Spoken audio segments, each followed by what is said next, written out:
I just think right now, women, especially in business, this is the year of women. I just know that. Life begins at 150 grand a year. Life gets better at 250 and life gets real good at 500. Nobody can tell me differently on it. When you start teaching something, I feel like that's when you start to master the actual art of it.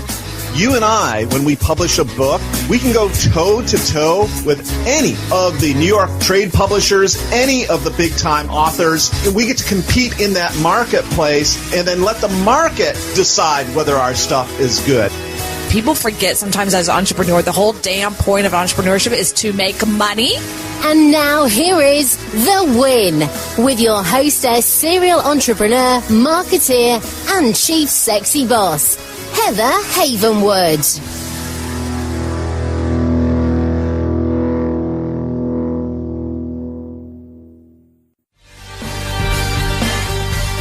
Have you ever wanted to stop the 9-to-5 grind and start your own company? Do you want to have more control of your income and your time? Then now is that moment to start and grow a successful business. As a female entrepreneur, I have succeeded. I have bit the dust. I have bounced back to growth and prosperity. But this would not have been possible without first taking the leap and owning my own business. But I didn't do it alone. I hired my first business coach 13 years ago. And now I help small businesses, solo practitioners, and professionals double their income and triple their time off. So let me help you too. My gift to you today is a free one-on-one strategy session.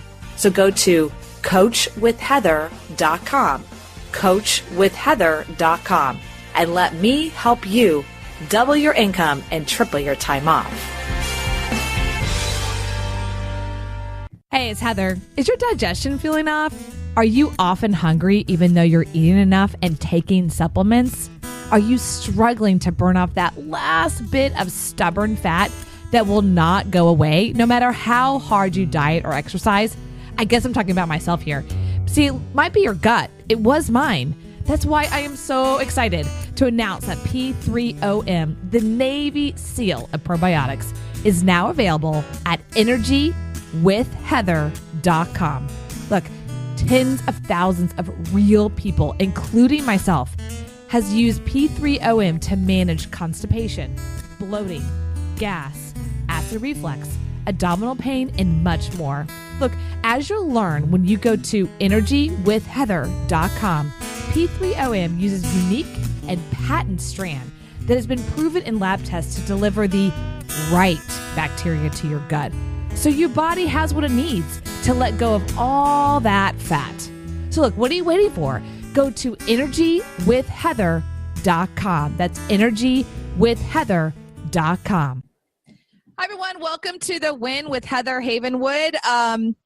Okay, so look, I'm a sales and marketing coach, and it's always fun when I meet another sales and marketing strategist coach like our guest today. So hang on to your horses because this is going to be a ton of fun. So our guest today is Trevor Crane. Trevor Crane is 11-time #1 international best-selling author and author of Epic Author Publishing. He's also the host of GreatnessQuest.com podcast and co-founder of SuperKidsBooks.com. Trevor's mission is to help publish 1,000 new authors and help people take their life and their business to the next level, no matter how successful they already are. Since 2003, Trevor has been a trusted business advisor, coach, and mentor. He's the president of Step Up Strategies, and together with his team, they help companies outperform, outsell, and outlast the competition through systematic and strategic consulting, coaching, training, marketing, and support. He helps his clients generate millions of dollars bottom line profits. Trevor leads mentoring and mastermind programs for service-based professionals and entrepreneurs with his wife, Robin Crane. And Trevor is also a sought-after speaker, trainer, and coach. His unique common-sense approach, along with his humor, wit, and infectious energy, allows him to connect with any audience. Welcome, Trevor. Wow. I don't know that I've ever heard anybody read that whole thing. I think I should make it like 3 words next time. You should. You should. Bald guy in Florida. Is that good? Bald? What the? No, there's massive hair going on here. You have a little hair. I'm trying to grow my hair like my son. I have a 8-9-week-old son right now, and he has a mohawk. So I'm trying to grow the 7 hairs that are still left on my head into a little mohawk. It's not okay. So 7-haired mohawk white guy in Florida. As if they couldn't tell I'm a white guy from my voice. Yeah, you sound like a white guy. I mean, I sound like a white girl. I'm a total Baptist girl gone bad. Like I know I don't sound like anything else. I'm a white girl, total white girl. I don't dance. Works out. Okay, so I want to talk to you about who you are. We talked a little bit in the green room. You interviewed me last week. So you're pretty much a business growth expert. And you have some books out, but I kind of want to dive in for just a second because I want to take a tip from you, as you said to me when it got interviewed by you last week, which is I'm going to steal everything you have, Heather. I'm going to ask you all kinds of questions and steal it. I was like, oh, that's fascinating. So cool. All right, I'll steal from you back. That's cool. So I'm very curious about your website. You've got to check it out, trevorcrane.com. That's TrevorCrane.com. It's a really good site. I know you said you're going to redo it, but I really love it at this point. It says a lot about who you are. It's very branded. You do a great job of branding yourself, putting images with you and some celebrities. I mean, you did kind of a really great job. And so if anyone's looking to really emulate somebody who's done a great positioning, I would definitely give you kudos. And it's very uncommon that I give someone kudos on positioning. So it's pretty impressive. So I'm curious about your books. If you go to trevorcrane.com/books, you have a ton of different books here, right? And I want to first ask a question that most people ask me. Mm-hmm. How long does it take for you to write a book? That's my very first question I have for you. Okay. Great. Thank you for the compliments. I appreciate that. I like compliments. I think women actually like thrive on food, water, and compliments. So I that makes me kind of feminine now, doesn't it? Because I appreciate the compliments. So how long does it take to write a book? When I first got started with this, it took me 20 years to write my first book because I made every excuse under the sun. And I thought I was too young. I wasn't ready yet. I didn't have the time. I didn't know how to do it. I didn't know what it should be about. Every excuse. And these are the things that I think keep people back. All these excuses, and everybody has their unique ones. Lack of clarity. Interestingly enough, that's a core question that you gave me last time we spoke. Yes. That is a core part of your questioning when you're doing something, making decisions for your life. And when I'm helping people make a decision for their book, it's clarity. When I wrote my first book, I finally just broke down. Here's the thing is people think a book is easy. You know, it's words on paper, and I know words. Look at me. I'm speaking words. And I've heard of this thing of transcribing. I heard once you don't have to be a great writer. You can just transcribe what you say. And sometimes I think I know what I say. So I thought I could do all that. But the lack of clarity made my books nonsense. So I finally just couldn't get it done. I was so frustrated. And I hired my first book mentor. And when I interviewed him, Heather, on a show just like this, he actually told me that he wrote his first book when he was going through cancer treatments. And he was looking at his potentially leaving this planet going, what's the difference? What's my legacy? What am I leaving behind? What am I leaving for my wife and my son and my clients? And he really regretted not doing a book. So he pulled out his phone. Yeah. And in an hour a day that he wasn't vomiting into a bucket or watching his hair fall out, he got clarity in that urgency and wrote his book. He told the story, his book, into his phone. Yeah. He had that transcribed and turned into his book. It became a #1 bestseller. It made him 7 figures.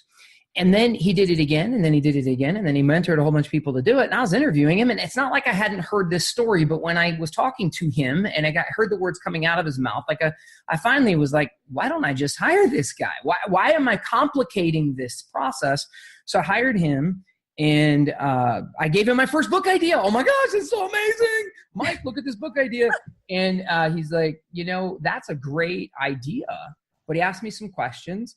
And basically, it wasn't the right book for me to write. It was confusing. It confused my brand and positioning, like you just said. It didn't make any sense. I wasn't selling anything behind it. And I was confused. He was confused, and therefore the reader would be confused. I did that for a second. So it's a really big one. If you've listened to this show before, I do talk about the question that he's referring to. And I asked myself this question: does this feed my confusion or strengthen my clarity?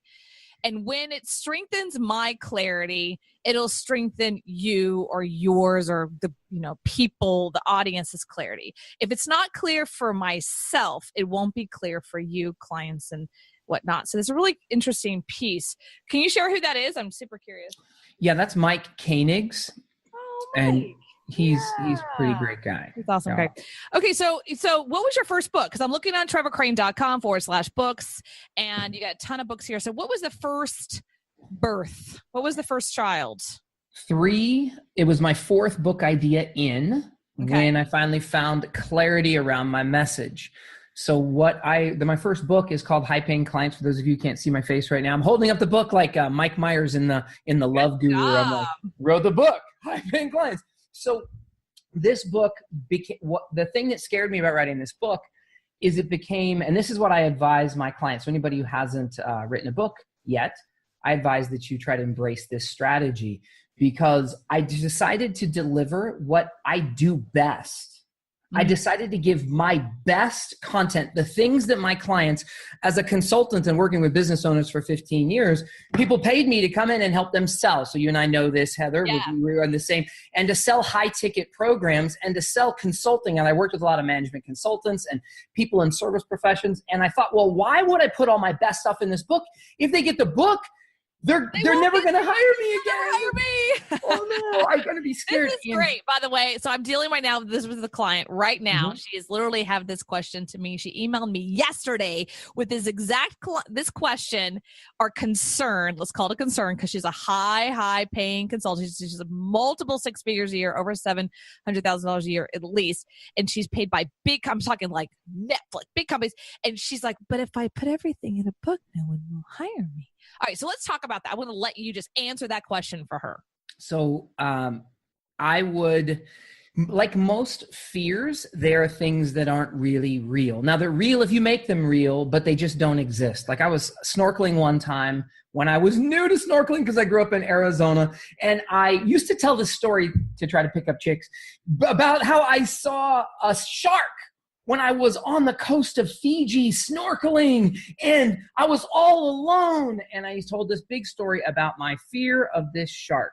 Okay. Come to find out years later, I became a scuba instructor, and I learned what kind of shark it was I had seen that first time, this really dangerous shark. It had been like being scared of a little kitten inside of a house. It was a really tiny baby shark. I couldn't have hurt myself with him unless I tried to force my finger in his mouth and like move it back and forth. Like I was petrified of this thing that wasn't real. And so the concept of like, I think we are in a world of goodwill marketing where goodwill marketing trumps all. Goodwill marketing, in my definition, is where you put your best stuff forward. You don't go ahead and put out your inky-dink little crap.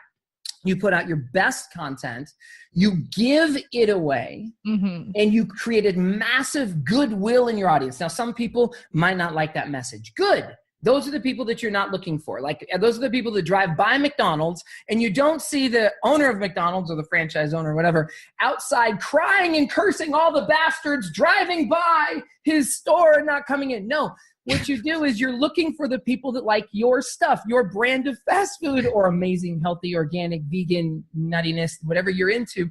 So put your best stuff in, and then people know who the hell you are. They know what you're about. And I could jump and grab more props right now, but I own all of Tony Robbins' books. Every book I've, and I'm not proud to say it. I'm not going to be able to tell the story because I'm sick of making this excuse.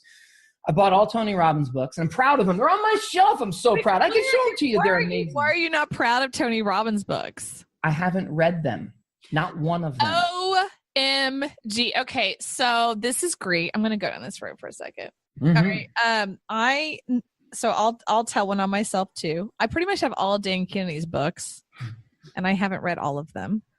But I feel better that they're surrounding me. I also have bought almost, and there's some recently that come out, Trump books. Anything that Trump has written. People don't like me if I don't care shit. So, and Cialdini, but I've read all those. But Dan Kennedy, I'm the Dan Kennedy person that I buy all of his stuff, no matter what. He just puts it out and I buy it. But I haven't, I'm telling one of myself as well. Does that help you? Make you feel better? But I haven't read all his stuff. So why are you saying that you won't be able to say that again soon? What is because I want to read his books, because I bought them because I wanted the content inside of them. His 2 recent books, he didn't publish a book for over a decade, are about money and about financial freedom. And I want the content in there, and but here's the point. Yeah. To finish the embarrassment, but to talk about the power of books, I may not have read his books, but I've invested close to $250,000 with Tony Robbins. So yeah, okay, that's a good point. So his point, I'm going to draw back the point, what you're saying, which is basically, even though you bought all his books, which probably an estimated to like made a couple $100, you've spent maybe thousands and hundreds of thousands of dollars to be next to the source. Let's call it that, right? Be next. Let's say Tony makes $1 profit per book. And let's say I bought 10 of his books. I don't think he's done 10 books. Let's just say it. So he's made $10 in book profit from Trevor Crane. And I think he gives all that to charity. So whatever. So then I fed 1 or 2 families, and because he gives a lot of money back to charity. But I gave him $250,000 of my money to go spend time with him on his island, or go to his event, or go to something else. So my question for everybody, when you're thinking about your book, or the person who's saying, I'm not sure if I want to put my best stuff in a book, see what Tony promised in the book I wanted. And then instead of reading it, I then dropped $5,000 to go to his last event. He had, and here's the thing about books. When I went to Tony's, the first Tony Robbins event is 2001. And there were about 3,000 people in the room, something like that. Yeah. And it was an amazing event. It's a 4-day event. It's called Unleash the Power Within. If you have not been, you should go. It's freaking amazing, transformational. I went just last year after he published 2 books back to back. He had 15, and I've been working with Tony. I volunteered after I finally hired him, and then worked with him, and I volunteered and traveled around the country at a lot of Tony Robbins events, working to give back and contribute and help, and also learn and plug back into one of my mentors. And he maxed out in the US at 5,000 people. When he published his book, he sold out the stadium he was in New Jersey just recently in the fall of 2017. Over 15,000 people showed up at that event. He used the book as fuel to meet his mission of helping more people. He used that book to get on every Oprah, frickin' Larry King Live, and any other talking head that he could be out there. And he gave the profits of his book to frickin' charity, but he has a profit path beyond the book and his mission. And that's what people miss in clarity. So let's talk about the profit side of books. Okay. So behind you, if you're not, because by the way, this is radio, so you have to like visualize. So video, if you check this out on video on YouTube for heatherhavenwood.com/YouTube, this will be up on YouTube channel. Also, we're on Roku as well. So if you see behind you about the ideal life, business, and client, and the publish, promote, and profit. Let's talk about that. So one of my clients right now, she's like, why should I write a book? Why should I write a book? Because when you write a book, even in 2018 and beyond, there's a level of expertise that happens, even when books are easier to come by nowadays, or they're easier to create. It's still that doorway. It's still the door that cracks everything open. But it's not the profit center. So let's talk about what we're talking about in the green room, which is the core offer. And how do you work with your clients to go from book concept to core offer? Where is the money? So within the first 12 months of my wife and I publishing our first books, because remember I hired Mike and I gave him my different book ideas and I was all fired up about them. And it wasn't until I had the 4th book idea that it was like, I put my greatest stuff in this book. Also, to answer your previous question, I got that book written in 24 hours. Yeah. Once I got clarity, I got my book written in 24 hours. And this sounds insane, but most of my clients do the same. Now, I don't actually suggest you do it the way I did it, was where I had a deadline and I had to do it, and I just did it in the last 24 hours I had. I actually like to have people more strategic and plan it out over time, but it's about efficiency. Now, let's talk about the business behind it and what do you sell and how that works. Yeah. Within 12 months of my wife and I, within 24 hours, became #1 best-selling authors with our book because we used phenomenal marketing strategies. So now I was able to brag to my wife that we had made this happen, because at one point we got in a fight because she said this will never happen. I've tried for years to do it. And anyway, this is one time in my life I can say I was right. The one time. But in the next 12 months, my wife and I 10x'd our income. So if everybody wants to think about what the 10x number is thrown around a lot, and let's make it real to you. What's the most money you've ever made? And think about it right now, or write it down if you have a pencil or pen, and then put a 0 behind it. because that's what having a book meant to me and my wife. And it's not because I sold 1 million books and made $1 profit each. It's because they bought my products and services instead. Even my daughter, who's 10 years old and has 10 best-selling books now, the books are a tool to get leads and to build an audience. And then she sells a course behind her books. So just if everybody's... Just a second. So someone might be listening saying, well, okay, I'm following you, Trevor. This is cool. But what if I don't have a product yet? Which one's first? Do I go book first, then product? Do I go product first, then book? You know what I mean? Like, so someone might be listening going, I don't know which one to do first. Or what if I'm only doing consulting? I don't have like a product. All right. So I think this might be one that you want to steal, Heather, if you like the idea. I love stealing from you, Trevor. Okay. So this is for everybody. You all get the chance to steal this as well. If you are my client, or you've watched one of my other podcasts or webinars, because I give this away on a regular basis, but I'll bet you $1 that a few people do what I'm about to tell you about. Okay. Ooh, this is a writer downer. This is a writer downer. Day one, today, everybody right now, if you're listening right now, you are talking to a publisher, and I'm a publisher, and I believe that you have a message that should be told. Just a few months ago, Heather, one of my ex-clients committed suicide. Oh my God. Okay. And the writer downer. Okay. He quit. Wow. He quit working on his book. He had told me that it was important for him to get his book done for his wife, for his kids, for his father. And now he quit working with me a few months ago, and then a while later he committed suicide. And I don't take that on as my responsibility, but I do believe it's a call to action. I believe that everybody listening right now has a story to tell and a message to give. And this guy, his family will never hear his story, will never hear what it was that he wanted to give them. It will go on unspoken. And I don't want that to happen to you. When Mike told me that he was on his cancer bed, and it reminded me of my grandfather who died at 92, and his big regret was he didn't write his book. So I think you have to do it. So here's the thing. I want to help you publish your book. So check it out. I just gave you a reason that you have a limited time on this planet. There's people out there who need to hear your message from your lips the way you would tell it. And it might resonate, because maybe if you would have told your story, you'd have lifted this guy's spirits and he would still be around, or somebody else who needs you. And I think their lives are depending on you. Their happiness is they need your greatness, whether you're a great mom or a great kid or a great dad or a great entrepreneur or a great 20-year-old or a great night. I don't know you, but they need your message. So here's the thing. My challenge to you is to decide today that you're going to publish a book, and you just spoke with the publisher. So talk back to me. Everybody right now say hi. Heather, say hi. Hi. Right. You just spoke with the publisher today, and I want to tell your story. So now you're like, he wants to publish my book. I want to publish your book. I want to help you use your message. Hold on. Here's the writer downer. Make a declaration. All right. That's the declaration. Declaration. Go ahead. Where's the money? Right? Because we've already established the money's not in the book. And yes, it is a legacy piece, but we're talking about winning entrepreneurship, and we're talking about money.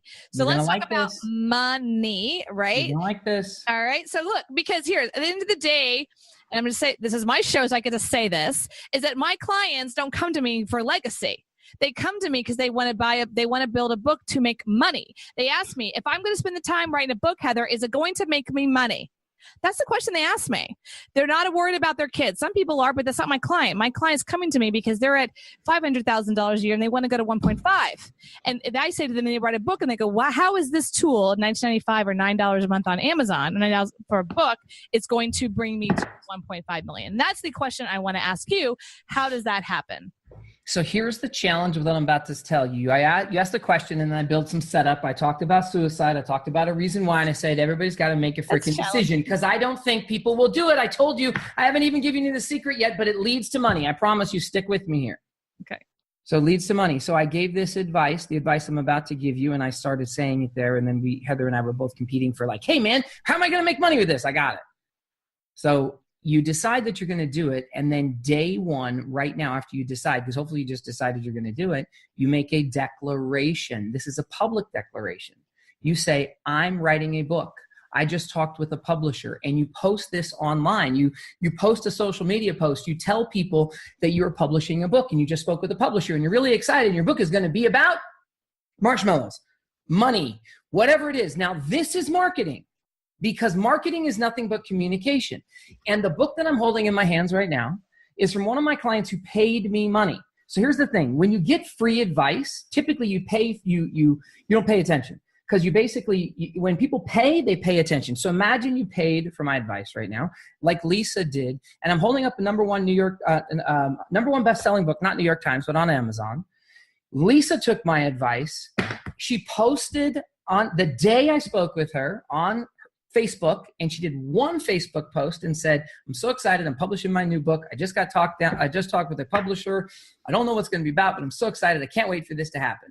Then she said, she did a call to action at the end of that. For anybody who'd like to talk to me about her thing, leave a message and a comment and whatever. Every person who gave her a thumbs up and commented it, and it wasn't many, it was maybe 3 dozen or something like that, friends and family and other people, those are all leads. She followed up with those leads and made $15,000 in the next 30 days by selling to those leads or asking them who they knew. Once they knew their ideal business of what they had to offer, that was a high ticket offer, she knew that she could scale. And when she added one client, it wasn't going to, like on consulting, oh my God, now I have a client that I've got to deliver on. I can't do any more marketing. Can't talk to anybody else because I'm so busy with this client. And then she knew who her ideal client was. So she's talking to somebody, and it was her mom that gave her the thumbs up. She didn't say, Mom, will you buy my shit? Because Mom didn't want to buy her stuff. And then, so instead she said, Mom, who do you know who is a insert ideal client that I might be able to talk to about my book?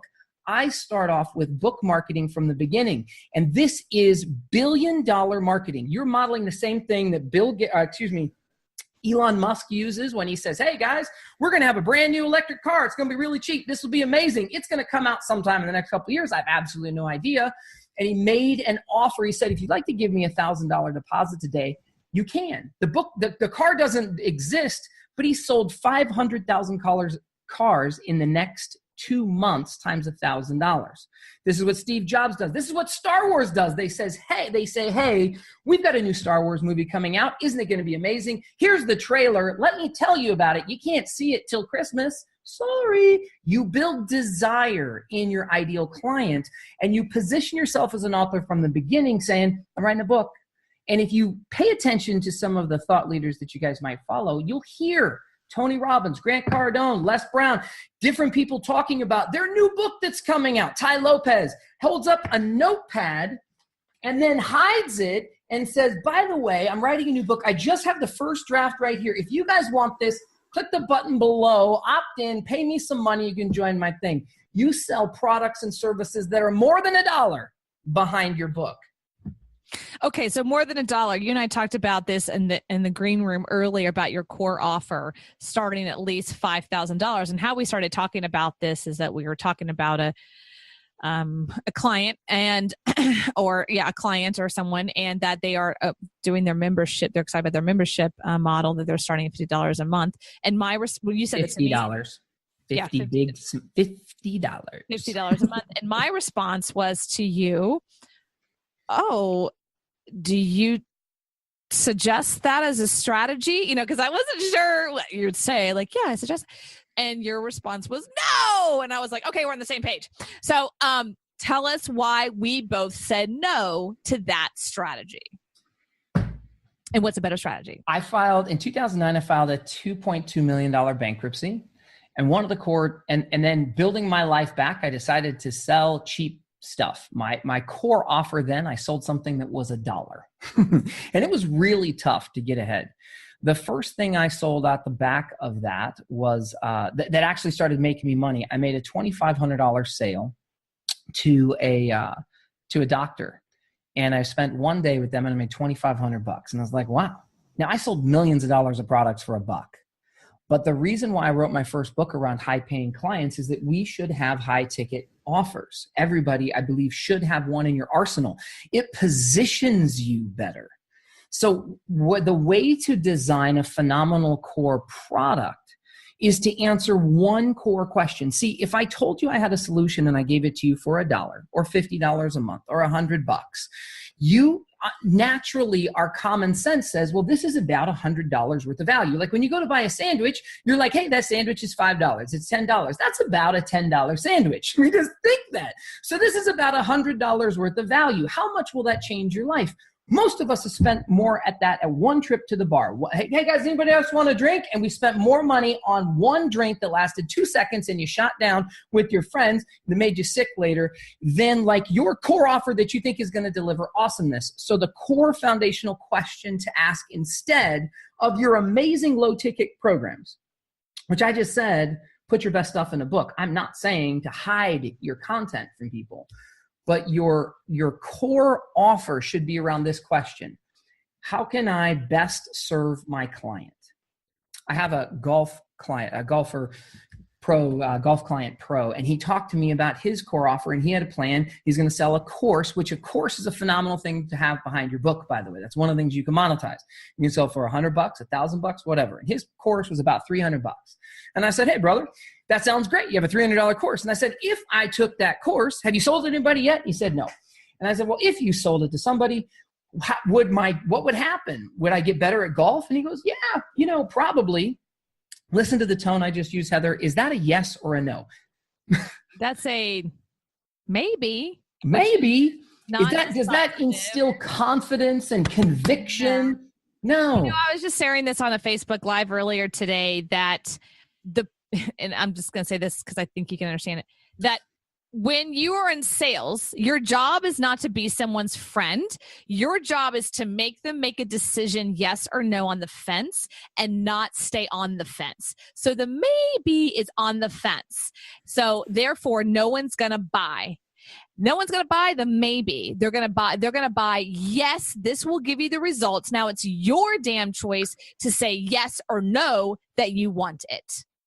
That's the job of sales. And most people aren't willing to say, I'm going to get in your face and I'm going to basically force you to make a decision because that's my job as a salesperson. The product will get X result. And it's your job to say, I want that or not. Hallelujah.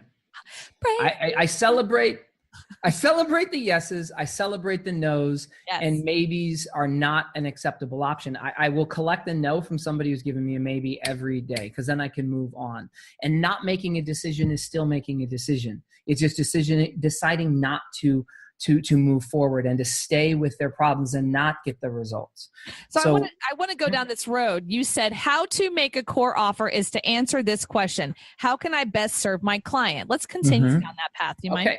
How can I best serve my client? So I asked my golf client, my golf pro client, I said, hey, what is the coolest result you've ever created for one of your clients? And he then got passionate, man. He described it. He's like, oh, they hit the golf ball farther. If they have any aches or pains, they go away. They can play golf effortlessly without ever having injury. He goes, their golf game gets better. And I'm like, really? I'm like, how do you deliver this amazingness? And he goes, well, typically my clients work with me for a year or more and they get my best value. And I'm like, all right, well, if you had one, I'm like, what would you like to do? Would you like to give your clients, maybe it might kind of sort of maybe give them something a little better, or why don't you give them the most value possible? And then he's like, but Trevor, they have to invest with me for a year. They'll spend a lot of money. They would have to come to me physically. And I'm like, okay, let's design a core offer around how you would best serve your client if money weren't an issue. What are some of the problems that you would solve? What are some of the results that you would deliver? What would that be worth to them? How much time would you have to put your fingers on them? Would it be okay to, and then let's say that you gave them your course. Would the course support that when they go home? And could they be anywhere in the country and fly to you and spend a weekend with you? And we started talking about it. He goes, oh my God, that would be amazing. He goes, they'd have so much more value. And he started getting scared about price. Oh, but that's going to cost a lot of money. I'm like, let's just stay away from that. Stay away from your fear. Let's just see what would provide the most value. He goes, you know what? I have a golf pro friend that if they were to spend half an afternoon with him, he'd probably do this for me for free, at least at the beginning. He'd just meet with them and that would like 10x their game right there. And I'm like, all right, so ideally, how would it be? And he goes, well, I'd probably work with them for 6 months. They probably come in for a couple of, they come in initially for a workshop. They'd go take my course or program to help coach them during the time frame. Then they would come back and they would do it again. And then we would transform them. And then ideally they'd work with me for the next couple of years and their game would go to the next stratosphere. And I'm like, all right, what would that be worth to them? And he's like, oh my God, that'd be amazing. So now here's another part of this question that makes this question even better. How can you add the most value to your client and increase your freedom? Because if it doesn't do those two things, if you're not increasing your freedom, like Heather, you asked me, Trevor, you help people write books. Do you write their books for them? And my answer was, no. I have a team of people that will go do that, but I'm not doing it. In fact, I will make sure that they write the right book. I'll make sure that they have a phenomenal marketing plan. I'll make sure that their mission is met from the day they start with me, like I gave everybody today, so that you can start changing people's lives now. And I'll help you make money now, like Lisa did before she had a title of her book. She started changing the world. In 2017, Lisa averaged $15,000 a month for the year. 2 months previously, she was losing money every single month. So she published her book. It took her about 6 months to publish her book. She got it done in 30 days to answer one of your initial questions. She got her book done in 30 days. But what changed people's lives was answering this question. How do you best serve your client and give yourself more freedom? And then you price your new package based around the value it has for your client. And this was like a $15,000 value. Now he was he was like, I can't sell something for 15 grand. Oh, he like panicked. He panicked, like as scared as I was of this shark that was like this little baby kitten. And I was all scared of it. He was scared of 15 grand. So we decided that it was a $3,500 program that he could feel congruent offering. And I think it was way undervalued. But what we did is we valued each part. We said, okay, the Golf Pro is probably worth $5 grand. Your course, instead of being $100 or $300, whatever it was, is now $3,000. We positioned the value of all these things bigger, and then he sold it for $3,500. And I have another client of mine. I'm going to room shot for another book. For those of you on YouTube, you can see Dr. Mimi Sakur, who is 60 years old, and she's on the front cover of her book showing her abs because she was overweight, losing her sanity, losing her relationship with her husband, all the other challenges. She ended up losing a lot of weight, getting energy back. She completed her doctoral program, and she wanted to write a book about it. Her original book concept was debut at 62 because Heather, she went and entered a bodybuilding competition at 62 years old and came in 3rd place. And she rewrote her book. We restructured her entire book the same way that my mentor did it for me. I asked her questions and she said, shit, Trevor, I wrote the wrong book. And we came up with a new book title. And she took my advice and started marketing from day one. She built 650 people joined her book launch team within a couple of months. That was 600 people that now promote her new book because she worked with them and talked to them and had an engaging conversation with these amazing people that believed in her message. She retitled her book, Debut a New You, because the book wasn't supposed to be about Mimi. People don't give a crap about you and what you think is important and what you like and what you care about. They care about the person that's looking back at them when they're brushing their teeth every morning. They care about themselves. They want problem solved and results delivered. And if you write a greatness book, a book that makes a difference, and if you want to make some money and meet your mission, then you'll figure out how to become a better storyteller and how to use your stories, yes, your stories, to help people get what they want. And you get to figure out what they want by using billion-dollar marketing and saying, I'm making an announcement that we have an amazing thing coming out soon. It's going to be my great book.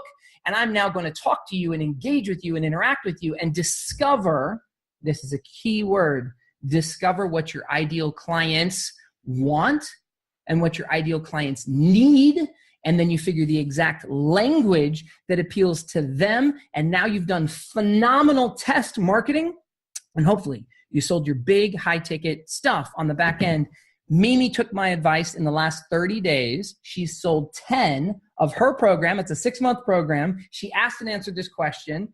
And her and her daughter are partnered, and they just sold a $3,500 program, and I think they neared 10 sales of this thing. It's transformative, and they feel like they're giving a phenomenal value to their clients because this gives them the most value, and that it maximizes Mimi's freedom, because one of the things she values most is her time.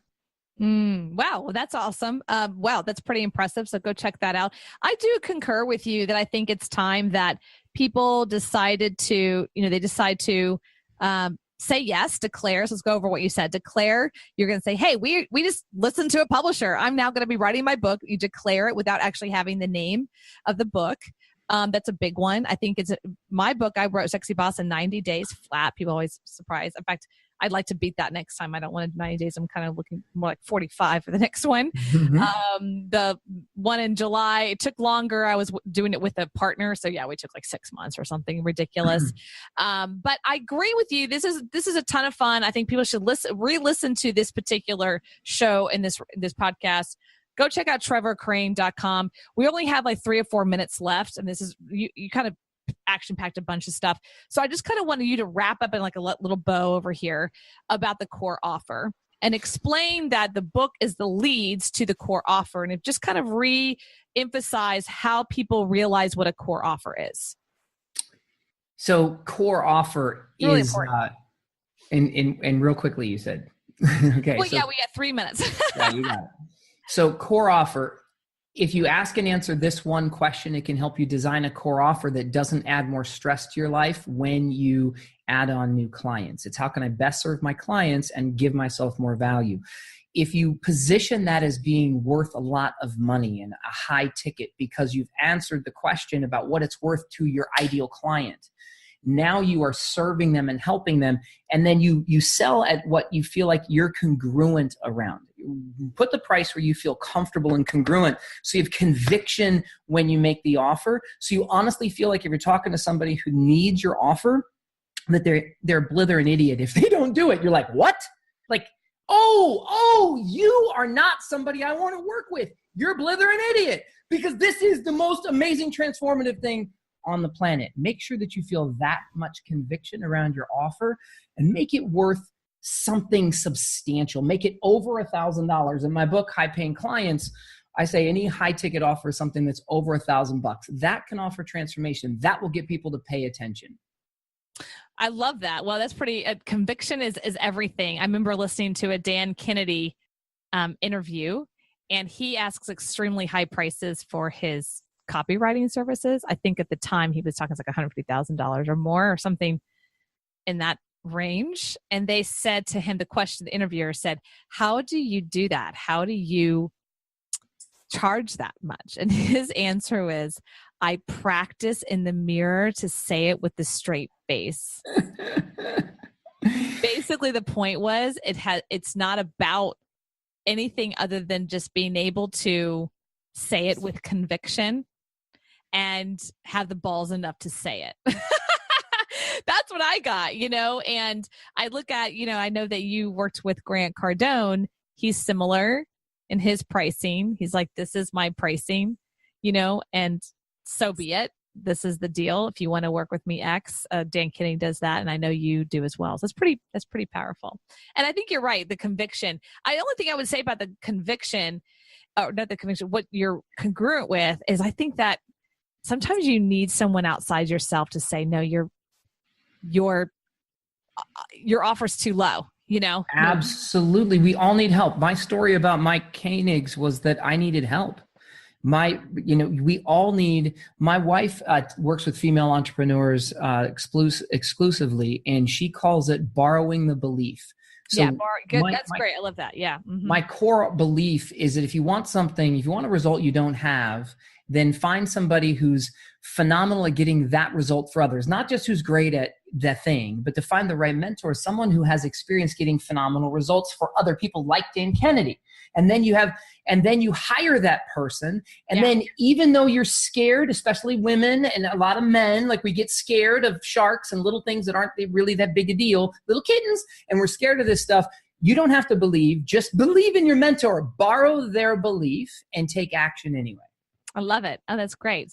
Okay, everyone, this is Heather Havenwood, trevorcrane.com. Go check him out at Trevor, trevorcrane.com. That's spelled Trevor, Crane, CRANE.com. Thank you, Trevor, so much for being here and giving us so much value and giving what I call moving the free line, as I've called, or someone else has called that before. So thank you. So that my pleasure to be here. It's nice to talk to the sexy boss and see you, look you in the eye. Thank you so much. Thank you. Thanks. Everyone, this is Heather Havenwood. We'll talk to you soon. Bye.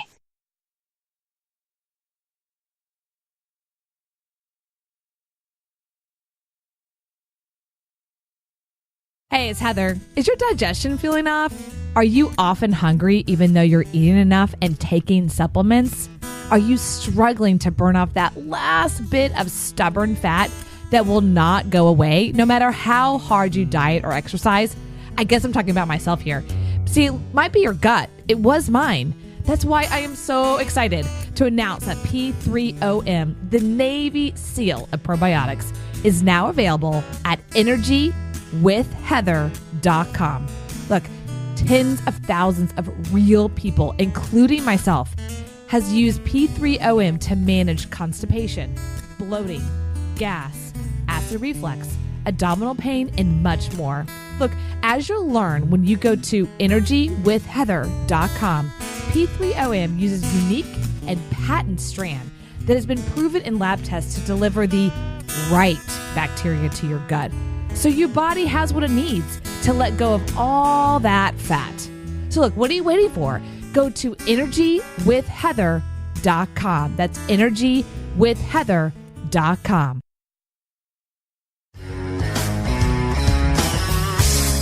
Thank you for listening to The Win with Heather Havenwood. Interested in coaching with Heather? Go to heatherhavenwood.com and sign up for a business discovery consultation. Here is your free gift for listening. Get 3 audio chapters of Heather's book, Sexy Boss, How Women Empowerment is Changing the Rulebook, when you text the word sexy to 72000. Again, text the word sexy, that is SEXY, to 72000, and receive your 3 audiobook chapters. Number is good only in North America. This is a Sexy Boss Wrap. This podcast is a copyright of Havenwood Worldwide, LLC.